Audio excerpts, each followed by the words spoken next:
അങ്ങനെ ഷറഫുദ്ദീൻ നായകനായ മധുവിധു എന്ന് പറഞ്ഞ സിനിമ കണ്ടു.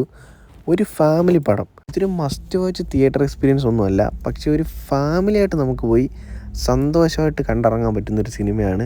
ഇതിൻ്റെ ഫസ്റ്റ് ഹാഫ് ശോകമായിരുന്നു, പറയാതിരിക്കാൻ വയ്യ.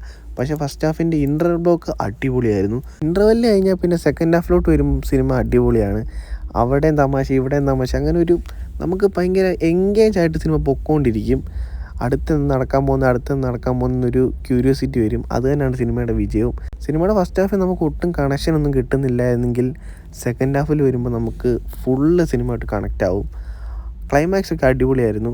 ഒരു ഫാമിലി പടം, ഫാമിലിയായിട്ട് വന്നിരുന്ന് കാണാൻ പറ്റുന്നൊരു നല്ല പടം. ഈ സിനിമയ്ക്കകത്ത് എനിക്ക് ഏറ്റവും ഇഷ്ടപ്പെട്ട ക്യാരക്ടർ അത് അസീസിക്കയുടെ ക്യാരക്ടറാണ്. കിടിലനായിരുന്നു. പുള്ളി ചെയ്യുന്ന പരിപാടിയൊക്കെ അടിപൊളിയായിരുന്നു. ചിരിക്കാനൊക്കെ ഉണ്ടായിരുന്നു. പിന്നെ ഷറഫുദ്ദീനാണ്, അടിപൊളിയായിരുന്നു. പടം മൊത്തത്തിൽ നോക്കിയാൽ ഒരു ഫാമിലി പടം, ഒരു ഫാമിലി വൈബ്, നല്ലൊരു പടമായിരുന്നു. കാണാൻ പറ്റുന്നവരൊക്കെ കാണുക, ജസ്റ്റ് ഒന്ന് കണ്ടു നോക്കുക.